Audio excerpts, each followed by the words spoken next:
डरावनी गुड़िया की कहानी। गांव के एक किनारे पर स्थित पुराना और खंडहर नुमा घर लंबे समय से खाली पड़ा था। लोग कहते थे कि उस घर में आत्माओं का वास है। किसी ने उसे गुड़िया वाला घर नाम दिया था। इस नाम के पीछे एक खौफनाक कहानी छुपी थी। कहानी की शुरुआत करीब 50 साल पहले उस घर में एक अमीर परिवार रहता था।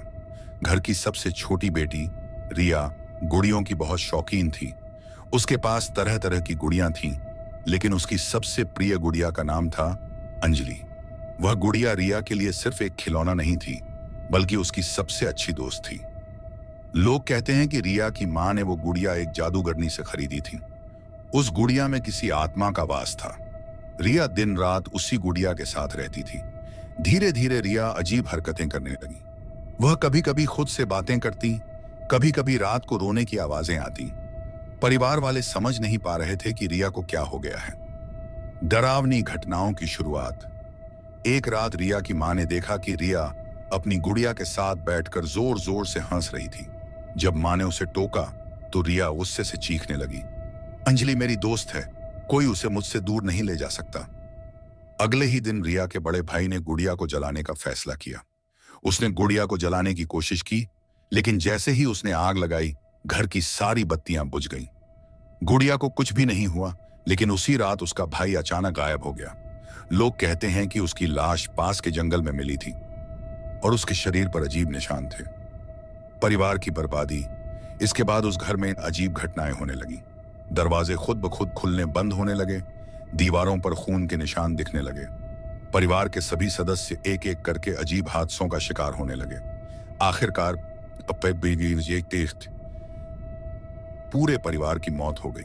गांव वालों ने उस घर को हमेशा के लिए बंद कर दिया, लेकिन कहते हैं कि रात के समय उस घर से एक छोटी बच्ची के हंसने की आवाजें आती थीं। वर्तमान का भय पैनी 50 साल बाद एक दिन उस गांव में एक युवा जोड़ा रोहन और नंदिता घूमने आया। उन्होंने सुना कि गुड़िया वाले घर की सच्चाई क्या है। गांव वालों ने उन्हें उस घर के पास जाने से मना किया, लेकिन रोमांच के शौकीन रोहन और नंदिता ने रात में उस घर को देखने का फैसला किया। जब वे घर पहुंचे मुझे तो सब कुछ सुनसान और डरावना लग रहा था। घर के अंदर घुसते ही ठंडी हवा का झोंका आया। दीवारों पर खून के पुराने धब्बे थे। घर के अंदर एक कमरे में उन्हें एक पुराना ट्रंक दिखा। जब रोहन ने उसे खोला तो उसमें ढेर सारी पुरानी गुड़ियां थीं। उनमें से एक गुड़िया बिस्कुआ अलग दिख रही थी, बिल्कुल नई जैसी। वह गुड़िया वही अंजलि थी। खौफनाक अंत। नंदिता ने जैसे ही उस गुड़िया को उठाया, कमरे का माहौल बदलने लगा। अचानक दरवाजा जोर से बंद हो गया और घर में अजीब सी आवाजें आवाजें गूंजने लगी। रोहन और नंदिता ने भागने की कोशिश की, लेकिन गुड़िया उनके पीछे पीछे चलने लगी। गांव वालों ने अगली सुबह देखा कि घर का दरवाजा खुला था, लेकिन रोहन और नंदिता का कोई पता नहीं था। कहते हैं कि उनके चीखने की आवाजें रात भर सुनाई दी थीं। आज भी उस घर से एक छोटी बच्ची की हंसी और चीखने की आवाजें आती हैं। गांव के लोग उस